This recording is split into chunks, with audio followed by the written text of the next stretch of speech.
Good afternoon students. कल हमने ध्वनि कविता के 2 क्वेश्चन पढ़े थे। अब हम अगले 2 क्वेश्चन पढ़ेंगे। इसके कवि हैं सूर्यकांत त्रिपाठी निराला। अब देखिए, क्वेश्चन है, कवि पुष्पों की तंद्रा और आलस्य दूर हटाने के लिए क्या करना चाहता है। यानी कवि फूलों के आलस को दूर करने के लिए क्या क्या करना चाहता है और नींद को भगाने के लिए कवि पुष्पों की तंद्रा और आलस्य, नींद और आलस को दूर हटाने के लिए उन पर अपना हाथ फेर कर उन्हें जगाना चाहता है। वो क्या करना चाहता है?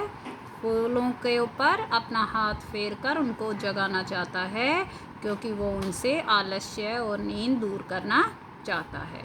वह उनको चुस्त बनाना चाहता है, प्राणवान यानी जान देकर, आभावान चमकशील व पुष्पित करना चाहता है और खिलाना चाहता है, कली से उसे फूल बनाना चाहता है। अतः कवि नींद में पड़े हुए युवकों को प्रेरित करके, हमने कविता में बताया था कि इसमें युवकों को प्रेरित करके कवि उनमें नए उत्कर्ष के सपने जगा देना, स्वप्न जगा देना, उनका आलस्य दूर भगा देगा तथा उनमें नए उत्साह का संचार करना चाहता है।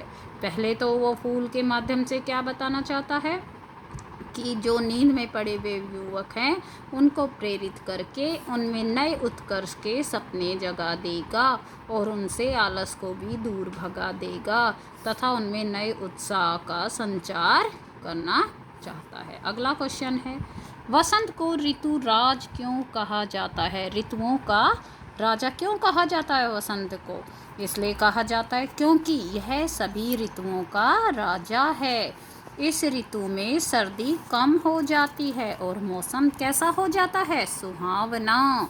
पंचतत्व, 5 तत्व कौन कौन से हैं? जल, वायु, धरती, आकाश और अग्नि इसमें अपना मोहक यानी सुंदर रूप दिखाते हैं। कैसे?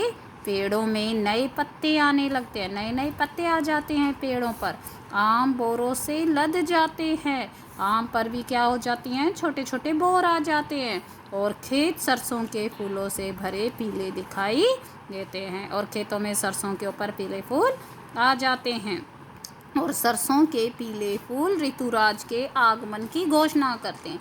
जैसे ही सरसों पर पीले फूल आए समझ लो ऋतुराज आ रहा है, उसके आने की घोषणा कर देते हैं। खेतों में फूली हुई सरसों पवन के झोंकों से हिलती हुई, यानी खेतों में जो सरसों होती है खिली हुई, वो हवा के झोंकों से क्या होता है? हिलती ऐसी दिखाई देती है मानो सामने क्या हो?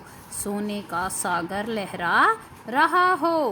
कोयल पंचम स्वर में गाती है और सभी को कुहू कुहू की आवाज़ में मंत्रमुग्ध कर देती है, यानी आपको तरफ सबको आकर्षित कर लेती है, मन को मोहित कर लेती है। इस ऋतु में उसकी छटा देखते ही बनती है। इस ऋतु में कई प्रमुख त्योहार भी मनाए जाते हैं। कौन कौन से? जैसे वसंत पंचमी, महाशिवरात्रि, होली आदि।